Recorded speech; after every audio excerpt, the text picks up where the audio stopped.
Good afternoon, ladies and gentlemen. Very nice to see you. My name's Dan Caesar. I'm joint CEO of the Fully Charged Show.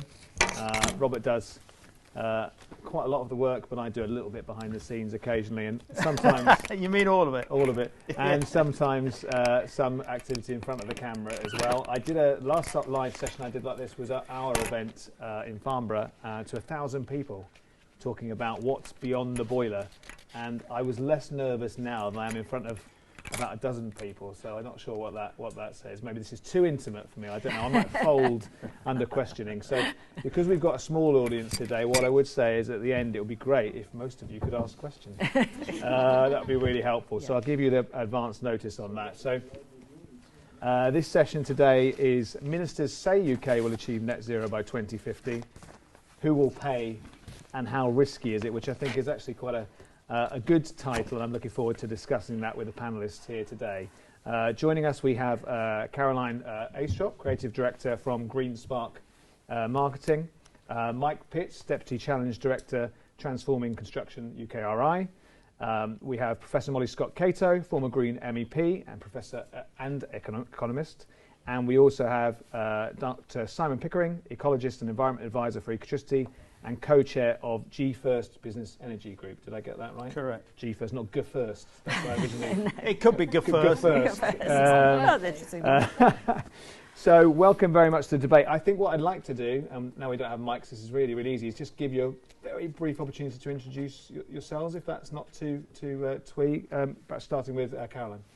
Yeah, good afternoon, everybody. Thanks for coming along. I'm a sustainability storyteller and PR specialist. So essentially I help anybody who's got a green message to tell to actually unearth the stories and look at how we can craft the stories in a way that's going to really resonate with their target audiences, but also in a way, I help to teach people how to tell the green stories in a way that avoids greenwash. And they create authentic and passionate stories. A lot of the clients I work with are really passionate about that being green. They're small companies that are not necessarily selling green products and services. I've just finished working with a company in Cornwall that has 3 fish and chip shops, for example. But they do fantastic amounts to be green behind the scenes, and one of the first fish and chip shops in the country to get Marine Stewardship Council certification for selling sustainable fish.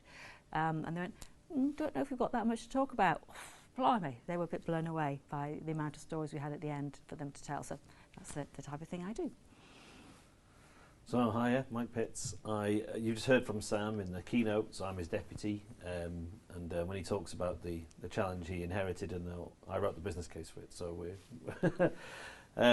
we've been running this programme now for a few years. I've been with Innovate UK for 9 years. I joined as their sustainability lead, and I think over time I've ended up being given all the difficult jobs and trying to get people like Sir Mark Walport, a biologist, to understand why construction was so important for innovation. That was one of my jobs, and we everyone kind of understood the challenge that we had here, and it's not over, and I think that's probably where we're going to go in the discussion today. Whereas, as you heard before, we've had to focus on new build. What comes next is the bigger challenge. Okay. So I'm Molly Scott Cato. Thank you for calling me Professor. That wasn't in the notes. So I don't always insist on it, but today I did. And Simon's a doctor, so there we are, which you didn't say. Me too. Yeah, we're all doctors. I'm not. Oh. We can make you. I don't mind. No, so there's basically 2 sides to why I think they've asked me to be on this panel. This is about ministers say UK can achieve net zero. So it's about the political promises, can they be achieved? And the other half of it is who will pay and how risky is it? So as a green economist, that's obviously of interest to me. I was an MEP until January 2020, and I worked a lot on the sustainable finance agenda. So that's about sort of creating the right incentives to shift money in the direction of the green economy, including sustainable construction, but also getting people to report on what they're doing in a clear way, so people can say, actually, I don't like the fact that my money's being invested in fossil fuels or in unsustainable buildings. So that's kind of my expertise. Thank you. Hi, I'm Simon Pickering. I've been a professional ecologist for over 40 years, studying things from albatrosses to flamingos, bats to beavers, before beaver reintroduction became popular. I was the first to reintroduce beavers to Gloucestershire. I project managed the largest solar panel and water source heat pump project in the southwest about 20 years ago. And my own home, I've retrofitted it reducing its carbon emissions from about 12 tonnes a year to 1 tonne a year. It's a Grade 2 listed building. Part of that, I've also been a councillor for 21 years. I stood down in May on Strategic Council, leading the council to become carbon neutral in its own operations by 2015, halving waste to landfill, and pushing through a local plan yet to go past the inspectors, which will ensure that every new development is carbon zero in Stroud District. My work with Ecotricity is managing the ecological aspects of our new developments. Obviously, I work closely with Dale, and I've done a lot of work on his green gas project, and he did get the wording right, which is great to hear your boss sort of getting the line right on that. And I do also do quite a lot of public engagement for our new developments. I'm usually in front of halls of angry locals opposing our wind farms or solar parks or green gas. So it's hopefully you're a nice, gentle audience. Any angry locals in today? No? Okay. So credentials established. Thank you, everyone. That's really good to get that kind of brief introduction to what everyone does. I think the question speaks for itself, and I will ask a few sub-questions now to get the debate going. But greenwash is an interesting thing. There does seem to be something of a tipping point going along in public consciousness now. We see it more and more that people are taking much more interest in this. But I would only point you to advertising on television, if you still watch that, to see that a lot of adverts in the leading to COP26 are green flavoured, I would say. But I watch them as someone who understands what's going on behind the scenes, sometimes with my hands on my face, to say, actually, well, that's not actually that green at all. So I think there's a big disconnect, and I think our politicians and leaders play a big, big role in that. So ministers say UK will achieve net zero by 2050. Climate change deniers are perhaps getting less airtime now than they were before. Climate change emergency is something that is fashionable, if I dare say that word. Organisations are championing their green credentials, but what is stopping us from delivering? And I'm going to start with Caroline, if that's okay. Yes, I should have warned you before I read that question out. I was going to start with Caroline, if you can. Yeah, it was a simple question, isn't it? You know, give us 5 minutes and we'll get it all done, won't we? Yeah, it's a big issue. I have been at another business show in the past couple of days, the South Gloucestershire business show. So I got home last night quite tired, thought, oh God, I suppose I better brief myself on the net zero strategy now, which is not exactly what I wanted to do, sort of 8:30 last night. But working through it, it was, I have to say, quite underwhelming, really. And also, I think it showed that the government is really just thinking along the same old tram lines as it usually is. As I was interested in the quotes of the media coverage of it, that Boris says that the market will drive consumers to go green. They're also seeming to be relying on public investment. I heard Kwasi Kwarteng interviewed on a Today programme yesterday morning as I was driving to the South Gloucestershire business show. And I was driving. I tried to get there by public transport, honestly, but it was just so complicated from Stroud, it just wasn't feasible. And the interviewer was saying to them, well, you know, you're saying that £90 billion worth of investment is going to come from the public sector. What makes you think that? And he was saying, well, if you look at the past few years, that's £100 billion has come from public sector and investments in new technology and green technology. So, you know, that's where we've got our figures from. But I thought, well, so you haven't actually allowed for the fact that energy is now more expensive. We've now got Brexit. We've now got supply chain problems. You know, we've now got forecasts of, you know, not very good economic situation in the next few years. So that hasn't figured at all. So it seems like they're just going along those tram lines of like, oh, the market will sort it out. My past life, working life, has been a lot in the charitable sector, and I worked with Stroud Valley's Project, which is a community environmental charity, and we were working with communities to actually inspire them to be greener and help them to actually become greener. And I thought to a lot of those projects I worked with and the amount of enthusiasm and ability there is within the community sector, and for a rural community, often the answers have to come from themselves, because the net zero strategy talked about creating 4,000 renewable energy buses.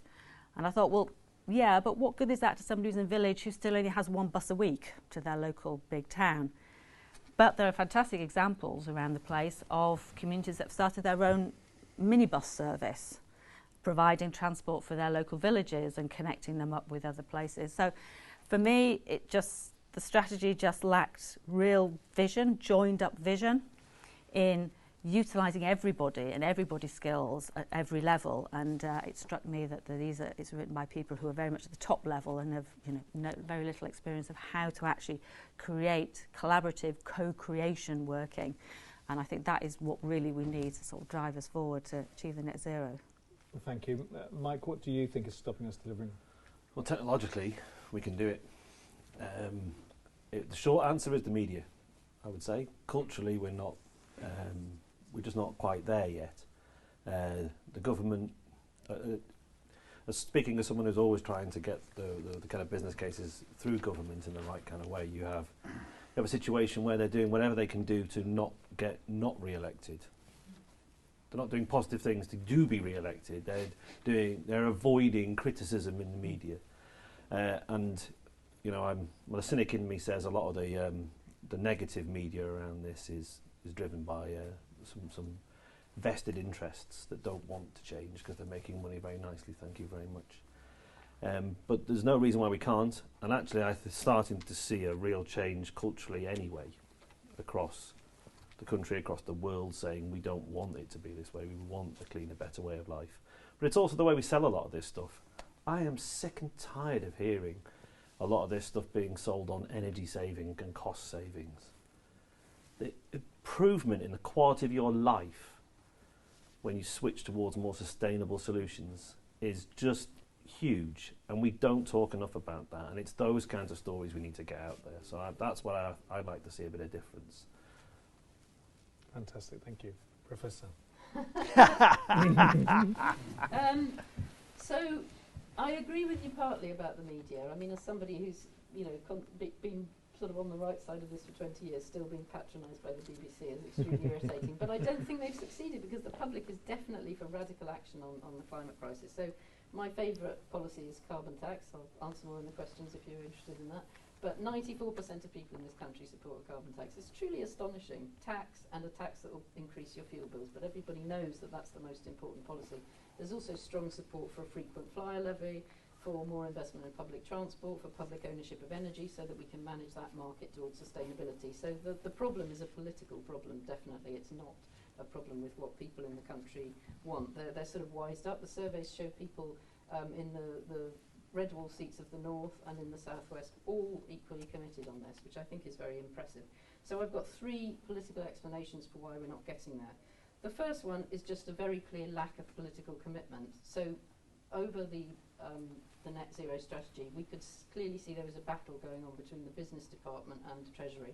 And Treasury still sees the green economy and the green agenda and the net zero transition as a cost rather than an opportunity. And that's really holding us back, because the Treasury holds the purse strings. They're not putting in the pump priming that's necessary to get all these markets working. The second one is a failure of commitment and inconsistency. So what businesses are looking for is a clear indication this is where the market's going. That's why I like carbon tax. It shows you here's the trajectory on the price of carbon. Companies then understand the kinds of investments they need to make. But what we've seen, as somebody pointed out this morning, is the Code for Sustainable Homes, introduced and then abandoned. The Warm Home Grants, introduced and then abandoned in less than a year, I think. So, and then, David Cameron hugging a husky and then calling it green crap.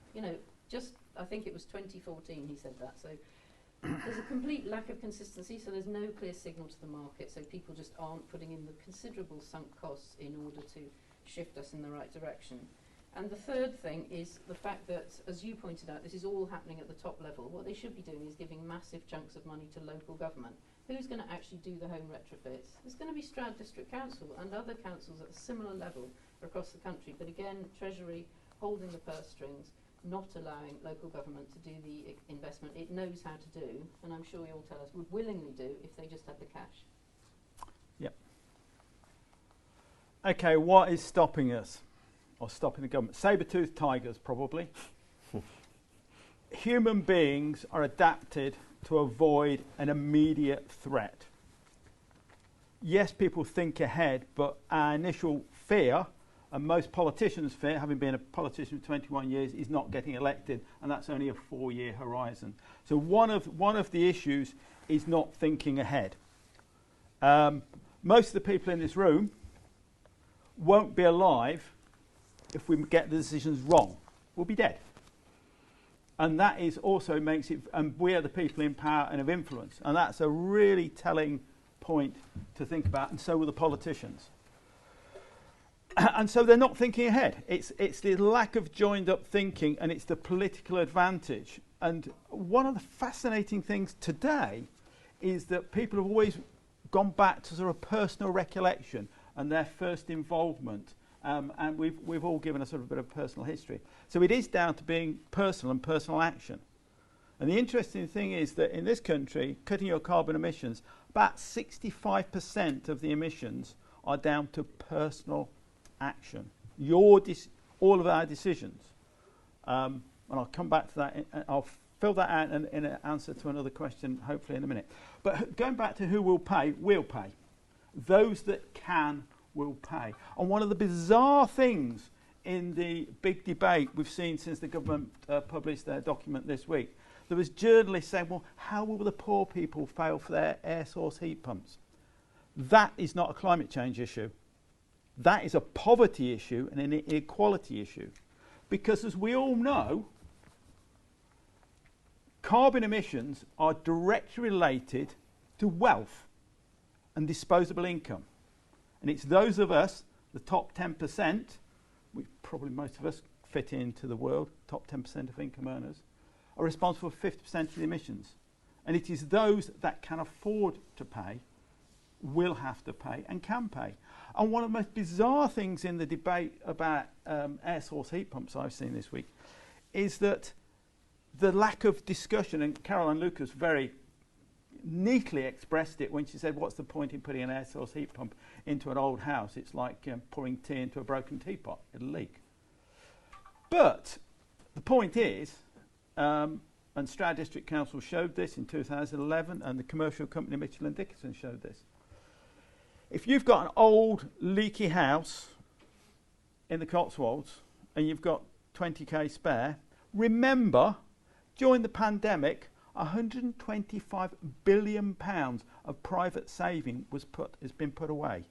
Far more than the government's got to spend. This is private savings, the people who are still working. If you invest in retrofitting your house, do the right things at the right time, you get a return per annum of between 2 and 16%. Mitchell & Dickinson, company that does retrofitting, they think it's about an average of between 5 and 10%. So nobody is saying this message that the rich and wealthy, like some of us here, perhaps, I'm not sure I'm wealthy, but but I can afford it. You can actually, so Insulate Britain have got a point, but they're not saying it. They're just banging on about the government doing something. What the government isn't saying, and I'm really surprised it didn't say, and I don't quite know what the answer to this is. Don't know what the answer to this is. Why aren't they broadcasting that all their wealthy supporters can actually make money? Because what's the return you can get on an ISA at the moment? 0.8%. If you invested 20k in retrofitting your home, you'll be earning 5 to 10%, and you'll probably pay for it in 5 to 10 years. There is a complete mismatch in both thinking, short-term thinking, and a complete misunderstanding of economics by this government. So some fantastic answers there from the Treasury, maybe accountants who know the cost of everything and the value of nothing, politicians more generally, personal responsibility, saber-toothed tigers. We had a full run through of all the issues, but just to push a bit further on this question.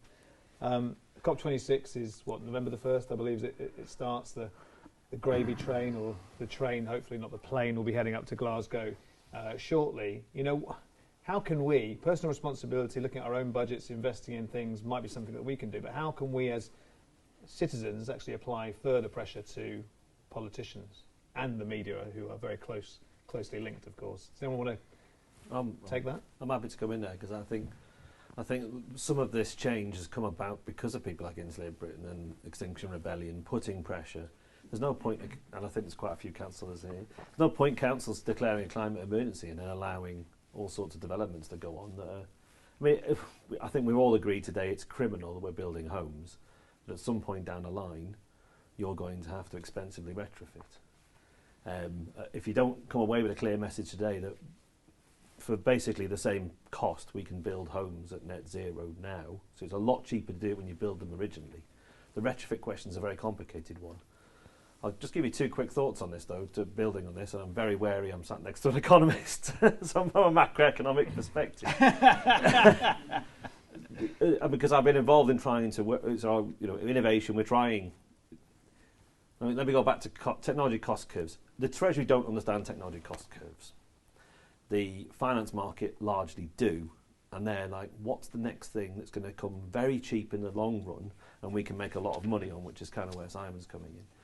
And retrofit may be one of those, or some aspects of retrofit technology. So they missed wind power, they were late on solar, they're just about catching up with batteries. The costs of these are coming down faster than anyone's predicting.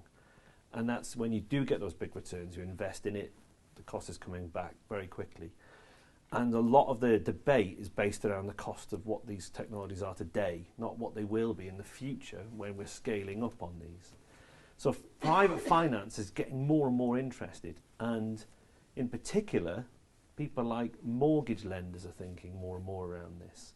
And this is where you need to start lobbying your bank and saying, actually, there's a lot of sense in saying, if you lend me some money and I upgrade my home, my energy bills are lower.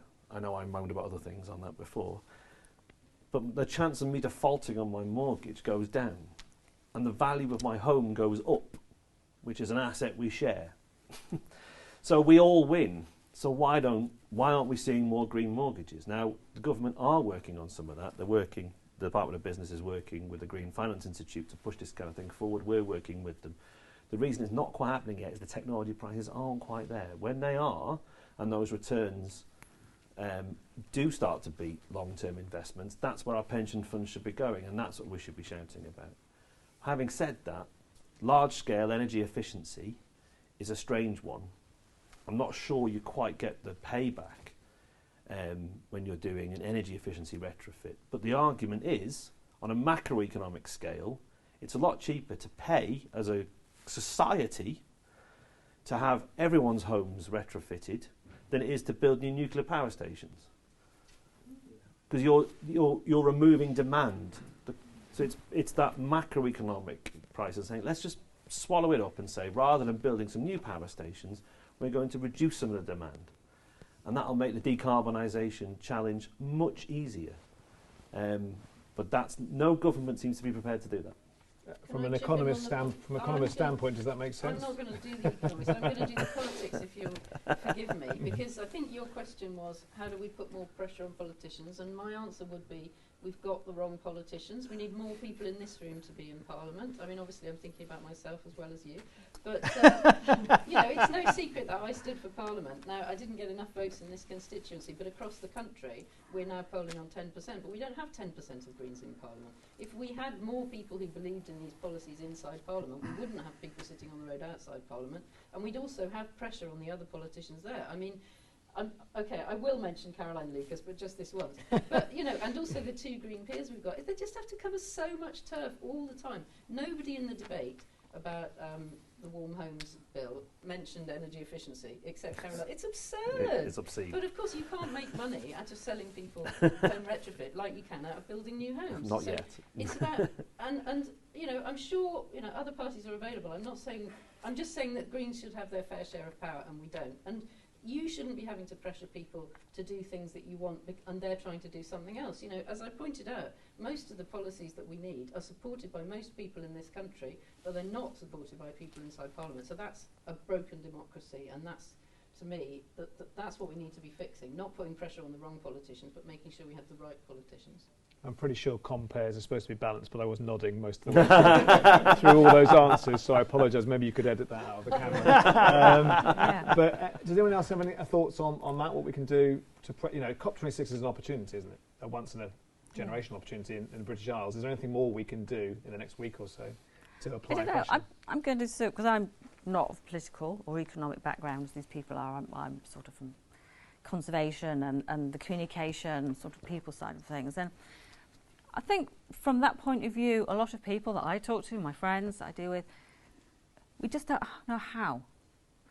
There seems to be this huge gulf between us and the politicians. And I think we can see that in the way that voting numbers and rates are dropping off, because a lot of people I talk to go, well, what's the point? You know, what's the point? Nobody listens. It seems like we vote once every 4 or 5 years, and then from that point on, there seems to be no any other contact then, and there seems to be no way of talking to your MP. So for me, I think it's incumbent upon the politicians to actually make more of an effort to actually get out to the people and be putting information out there about how we can talk to them and what they want to see. And I actually feel that there should be more community consultation. I think parish councils aren't used enough. And I think district councillors are a great way for people to be making a first sort of tentative foray into the talking to their politicians. Because English people, it has to be said, I think, are very hesitant at coming forward. We like to be polite and we don't like to cause a fuss, you know. And I was, a couple of weeks ago, I was with a group of people who were standing outside our district council offices campaigning, protesting about a proposal to develop houses on a big green space. And they'd all been moved to be there because they felt so passionate about this subject, but they all sort of felt quite awkward about being there.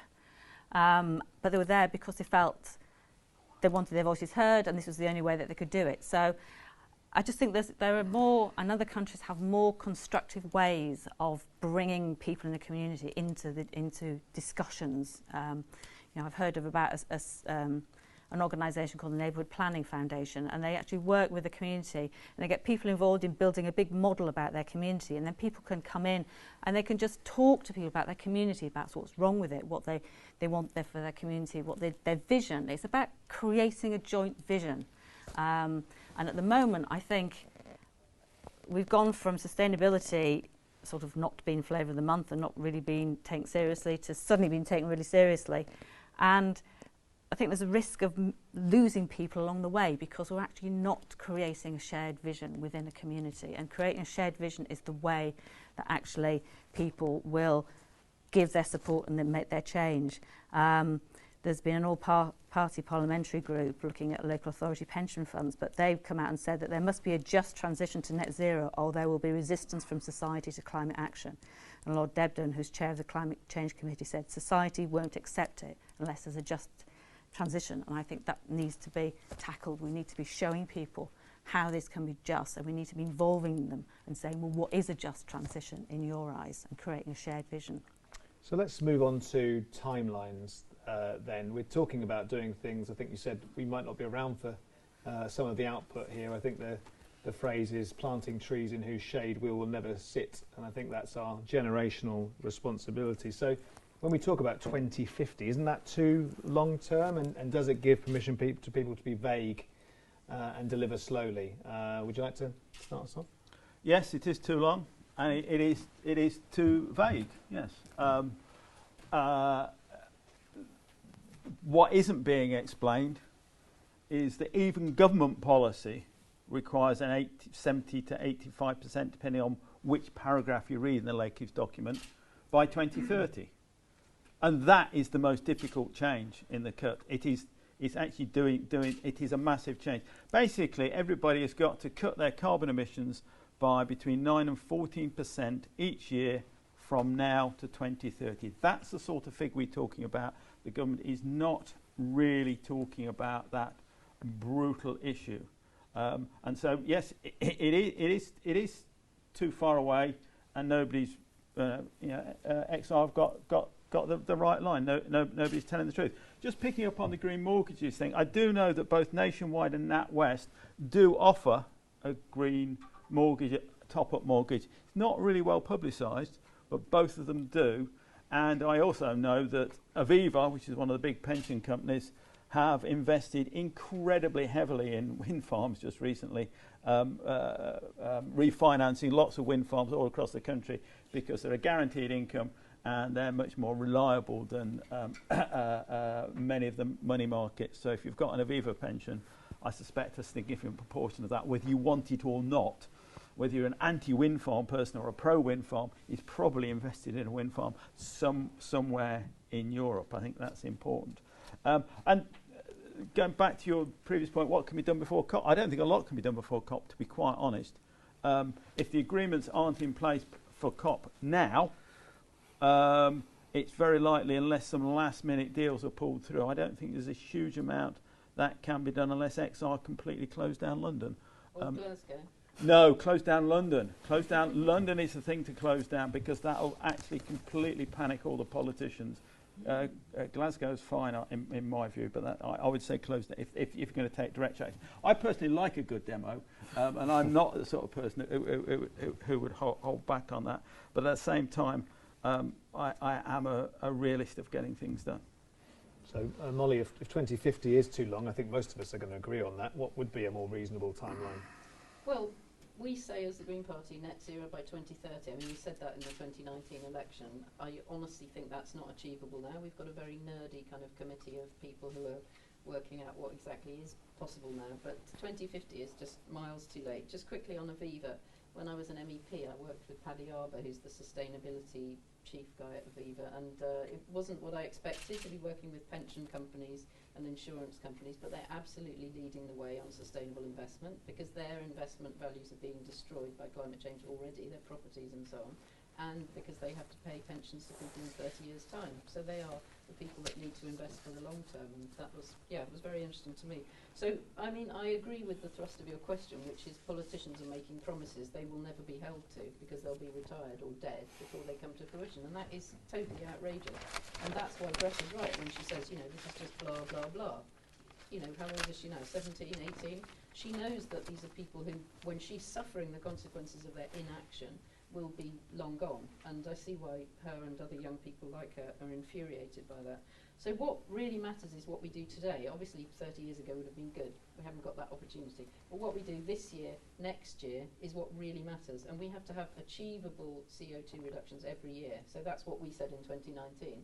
100 billion investment to achieve it every year, and every year you reduce your CO2 emissions, whereas what they do is they set a distant target and then they keep missing it, and that's grossly irresponsible, and it is literally betraying our young people and condemning our young people either to not being able to live at all or to live seriously diminished lives. So COP is an opportunity to say that, and I think in terms of your work, you know, it is all about storytelling. In fact, we're told not to use the word COP because nobody knows what it means. I'm sure they do in this room. But let's say UN climate negotiations. But yeah, because the world will be there, everybody will be looking, and I think there still is an opportunity for lobbying. I mean, you know, I've already said carbon tax once here. I say carbon tax everywhere I go and always on Twitter every day, because I think that's the most important policy. So I think, you know, something concrete, something you can actually do, and then whenever it comes up in conversation, you just repeat that to somebody. What they should be doing is, you know, yours might not be carbon tax, but whatever it should be, big investments in home insulation, reducing energy demand, like you said. Whatever you think the thing is, every time somebody mentions what the hell's going in Glasgow, you know, just use that as an opportunity, because it's a really important communication opportunity. It is already everywhere, and we'll hear a lot more of it over the next month. So that's opposite of vague, that's specific, that's great. Next. Well, as I said before, technologically we can do it now. Yeah. We can, with a lot of these things we can do sooner. Well, I think once something's been proven that we can do it, we should be setting those targets again. And, you know, sticking in your area, cars, for a long time the auto sector said, oh, we can't reduce emissions. Tailpipe emissions legislation was brought in and they met them. They innovated their way out of it and they've carried on doing it. You set hard targets, the industry will meet it, they'll find a way to do it. Where's the bravery? Where's this idea we can negotiate with the climate is bonkers. You know, it's an absolute, we can't fight physics. I remember one of my favourite stories is when the Tory government first came in and they put down the red tape challenge. They wanted to get rid of anything that was holding back business, and someone told a group of Tory MPs that the second law of thermodynamics got in the way quite a lot, and so some of them actually thought they could repeal that law. That does affect us. But you know, all joking aside, that we are the idea that right now there are homes being built that aren't net zero is a disgrace. You know, coming back to the title of the thing, who's paying for it? We're already paying for it. People buying those homes are going to have to pay a huge amount more in due course to meet the kind of targets we've set. And it's that lack of backing up with some firm targets and legislation to that rhetoric that's upsetting. You know, once we've proven we can do something technologically, push us forward as a nation. Adopt it. Go ahead and say that this is how it was done from now on. It's bonkers. It's, you know, we're still driving SUVs and They should be banned. no, it's ridiculous. Yeah. So there's it, and I think that's actually would be quite popular. That's the really sad thing. So it's coming back to what I said before. This kind of pervasive air in the media of trying to confuse it all. I mean, I think let's get some nice, clear clarity and say we'll all live better lives. You know, if you've got an insulated home, it's quieter. If you've got it all set up properly, your air quality is better, so you'll sleep better. You'll have greater comfort. You'll be able to use more of your home because it'll all be the same temperature. You know, these are things that people value hugely, and we don't explain that that's what this is about. You know, the air quality outside your home is better. The reason I switched to an EV is not because of carbon or cost or anything. It's because I was sick of polluting children.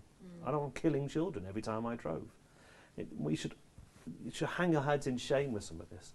So tying up both aspects of it, yeah, what can we do ourselves is just look at what's there already, and business will step up to meet it, I'm sure.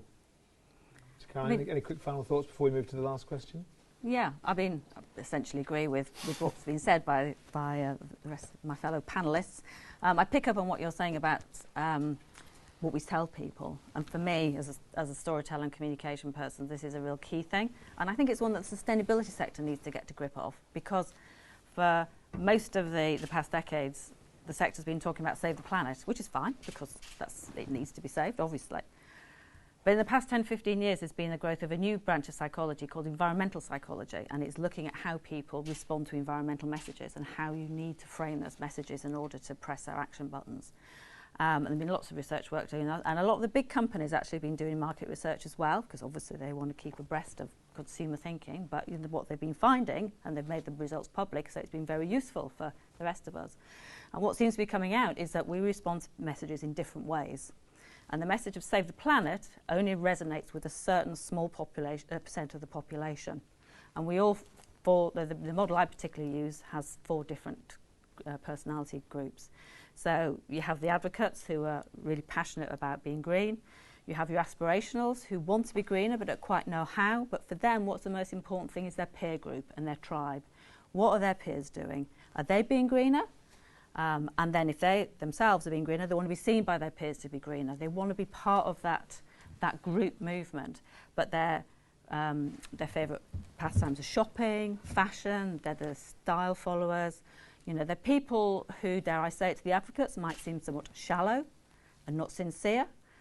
But if you show that being green is part of what everybody's doing, and they have chance to be seen to be being green, and you use all those peer group pressures, then you can get them on your side. There are people for whom the practical side of things is the important thing. What is the cost effectiveness? What is the efficiency of what they're buying? Does it do the job as well, or even better than what they usually buy? They're not averse to being green, but it's not top on their list of priorities. And then you have your indifference, and they just think the whole environmental thing is just, you know, nonsense, and they'll only be green when there's no other choice. So you sort of ignore them, really. But we need to be talking about different messages. So we need to be talking about what you're saying about things like your own personal quality of life. We need to be talking more about the personal benefits. So the Save the Planet, the wider, more altruistic message is still important, but we've got to be talking more about the personal benefits and stop viewing people as just being selfish when we're just talking about how they personally and their family are going to benefit. Frankly, I don't care how people get onto the being green as long as they actually get onto being greener, because we haven't got long. 2050 is a long way away, and I think the IPCC actually said we've got, well, 12 years ago, which was about 2 years ago, I think, so we've actually got probably less than 10 years, so we haven't got long. So, you know, my book, you just get people onto being green, by hook or by crook. So on the subject of time, we're running out of it a little bit, so we're going to do a quick fire round. I'm going to ask everyone to give us 2 barriers they would lower effectively to help us commit to net zero. But before I give them that, give them a bit of warning, just start to think maybe about a couple of questions we might take from the audience as well. So in no particular order, can you maybe each give us quickly a couple of barriers that you would like to lower now, which will help us commit to net zero? Well, I'll just say on the SUV point, yeah, because I'm sorry, because I gave up my car, so I wasn't polluting, and it's incredibly difficult, and all the people that are buying electric cars are being outweighed by people, like 3 times by people who are buying SUVs, and it just totally does my head in. So I think a barrier to people making the green choice over transport is public transport, so let's just invest very heavily, so there's a bus here every hour from Stroud, for example. That kind of thing. I think that's a barrier. That's a brilliant barrier. One more, if you can. You don't have to do it straight away. Think about a financial. Think about it. So, anyone else? Barriers? Well, I'll always say there should be more innovation funding because that's what we do. So more money for businesses to innovate faster because that's what we're talking about, doing things faster. Innovate UK exists to just help companies innovate faster than they did before, removing all kinds of barriers. Yeah. And we'd love more money to be able to do more of that. I'll see what I can do. Any other barriers? I've got one now. Yes, great. So there's a big problem coming with COP because there isn't enough money for the lower income countries of the world to invest in the sustainability transition. But the World Bank, the IMF, can actually create money out of thin air. And so to me that's a barrier that they're not doing that. So back in August they created 650, I'm going to check my notes now, 650 billion in these SDRs. So $650 billion worth of these currency, which can be converted into any currency in the world. And the barrier is that they're not doing that because that was COVID, but they could invest that and pay for all the climate action with that. So a barrier is Christina Georgieva isn't going to do that. Is that a barrier? That's a very, very good one. I think Mike would like some of that money for his innovation, but he's been only a small amount. Taking that away. All gets levered. It's crazy, isn't it? It is. We can't afford to save the planet. That's no, I'm afraid barrier. Oh, we'll just let it die then. I'm nodding in agreement. Just make up the money to do that. Caroline, I think I'm going to pick on money, but I'm going to pick on it in a different way. 60% of people in this country get working tax credit. That means that they don't earn enough in the government's eyes to actually have a basic standard of living, so they have their income topped up by benefits. Also, about 64%, 65% of people don't know how much money they're going to get the next month because of, the way we do contracts like 0-hour contracts and things like that. If you're in that income bracket, if you're struggling every month to know where make ends meet, you can't afford to pay extra. A lot of sustainability products have premiums put on them, and a lot of sustainability companies have a business model where they can sell it so that it is more expensive. We can't do that. We have to make sustainability cheap. And I don't know how you do it. I haven't a clue. I'm not something, but cheaper. This is a complete fallacy. This media belief that everything's going to cost more. It's not. It's going to cost less. But if you go into the shops, it does. Usually, the sustainable products, organic products, cost more. That's greenwash stuff. But I think we're talking about things like I pick it myself. I go and choose that myself. Transport, all of these things. The greener alternatives are always going to be cheaper in the long run. The initial outlay might be more expensive, but it's like people saying, your fuel bills are higher, but you take the money from the fuel bills, like I said with the carbon tax, you invest that in warming your home, you don't need so much fuels, your bills fall. So that's the point, we need the public investment to then reduce the cost to everybody. Yeah. Well, I'm talking about private companies and products. I go out to my local shop to buy the sustainable option. It's always more expensive than a non-sustainable option. But then the best option is probably to not buy something. I mean, like vinegar instead of buying cleaning products. So, because otherwise, there's sometimes just like a brand premium, which is probably not just a rip-off. Molly's just sort of said what I was going to say in one word, in stop. It's climate change emergency. You stop doing things, you stop stoking the fire. So a lot of it is not doing the environmentally damaging things, but have fun instead. There's actually now good academic research that shows that community climate action groups this is fairly recent research, have reduced their carbon emissions 16% than the average and are 15% happier. So there is actually a correlation with that. But in terms of one thing I would like to see happen, carbon literacy training for every MP and every finance director in the country. Very good, very good. I like that. Remove the ignorance barrier. Yes, remove. Thank you. You're a good academic. I like that. Thank you. Remove the ignorance barrier. I love that line. Love it. So that's been a fantastic debate. Now's the opportunity for you to ask a question. So I hope you've been sort of quietly percolating your questions. Put your hands up if you'd like to ask something. And okay, so if you stand up and if you can tell us who you are and what you work for. But can the question have a question mark, please? That's my rule. And can it be quite short? Okay. Questions, not statements. Yes, my name's Sean Lord. I do work at the Active Building Centre, among a few other things. It strikes me we need to make better friends with the politicians that we've got, because they don't change very often. So it's better to use the ones we've got, just as we retrofit buildings. It's about retrofitting politicians. Oh, I like that line. Yes. So swapping them out. Retrofitting their brains. Yeah. Rewiring, maybe. Personally, I think it's actually about making friends with something. Most politicians get an awful lot of shit they don't deserve. They don't get much help. And help is not us telling them what they should do. It is helping them. That's my thought. What's your observation on how to help? Good question. Who would like to take that one? I would just say vested interests. Yeah. Vested interests. Now, how's that helping a politician? I'm saying that it's difficult to help politicians because there are vested interests. There are people who fund their party. There are people who they've committed to.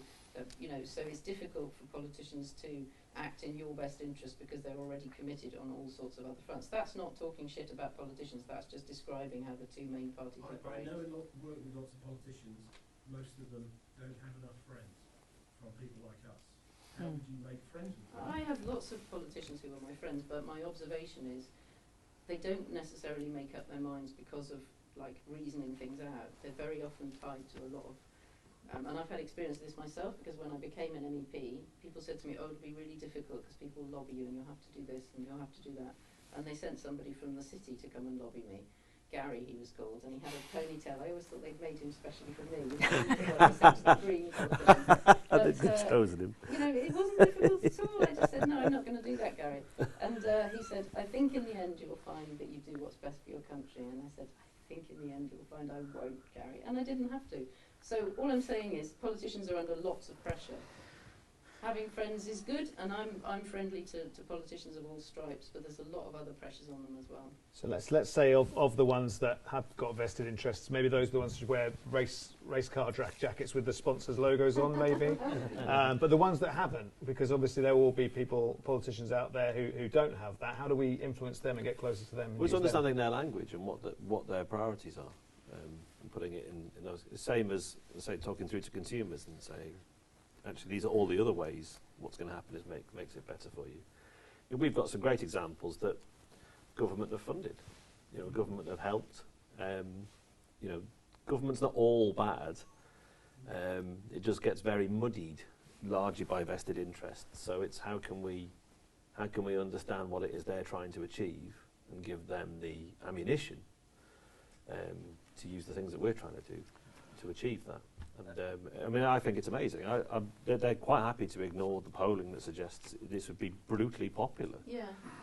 Even with blue wall Tory voters. So there's something distorting it there. And we have to face that reality, but at the same time, let's understand what it is that they're trying to achieve. I'll take your challenge up. I'll go and invite Siobhan for dinner. Siobhan Bailey is our local MEP. I don't know if she'll come for dinner, but I'll try. Next question. So I think you had a question, did you? Yeah, I did, yeah. Quite a simple question, really, is that, it was about the debate about carbon taxation. What would you say about incentivising people by giving them money if they are greener? And also, coming back to the product issue, because I absolutely agree with you, is that sustainable products are always more expensive. So why don't we balance that out by making those cheap, by giving those incentives to make more sustainable things? A quick point on, I guess, consumer products that are more expensive sustainability. That's often because somebody else is paying for the non-sustainable version. Somewhere there's an environment that's being incredibly degraded or people being exploited to give it you at that lower cost. And what you're actually paying is the true cost rather than a premium. I'm not saying that's universal, but in most cases, if that's what's happening, think about it and go, that's probably because it's a bit like, if you are a meat eater and you buy high welfare meat, it's going to cost you more money, and it's horrible to think what the lower cost actually implies. So I think we've got to be clear on that one. But yeah, I think incentives, carrots and sticks are good, for sure. But yeah, why it still bothers me that people think there's a road tax. There hasn't been a road tax for decades. There's a pollution tax, and we should be calling it that. Green tax is a terrible word. Pollution tax. Call it what it is. You're making people pay.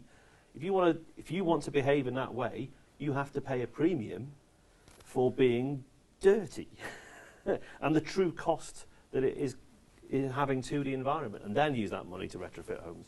Yeah, I would see your question in a slightly different way, because I would say I would support a large-scale free retrofit programme. So that is giving people free stuff. It's giving them a free warm home, really, and then they'll have the advantage of lower fuel bills. So I agree with you to that extent. But my problem with things like subsidies for electric vehicles and subsidies for heat pumps, which the government's brought in this latest Netzero strategy, is that you still need to pay a lot for your electric car and a lot for your heat pump. And so actually that'll be people that pay taxes on lower incomes subsidising people who have enough spare money to put the rest of the money towards the car or the heat pump. So the subsidies are definitely the poor helping the rich, which can't be right. But free government investment, whether it's in public transport, for example, so the bus is now cheaper and more frequent, so you don't need to buy the car, or whether it's paying, the government insulating your home, so you. Well, that's a good debate, though, isn't it? Because of course we have got a national programme to retrofit social housing, and all taxpayers are paying for that. I like the point around the grants is to stimulate the market, to say the cost curves like this, there's a premium now, so. But it's 0.03% of all homes. So it is. It's a tiny amount, but it's to help bring that cost down faster. The Chinese will get involved in heat pumps. Oh, of course. As with renewables, that's what will make them cheaper. But the government's sort of gambling on that happening, whereas I would like to see them actually doing the retrofit. Well, we'd like the industry to build here sort of the benefits of paying for all that. When you buy all those heat pumps, the money comes back to the UK economy, not the Chinese economy. Yeah. So that's the tricky part of it. It was all about letting the market do it. Can I just put in my little idea? I mean, I love communities. You probably guessed I love community, love people power at the grassroots.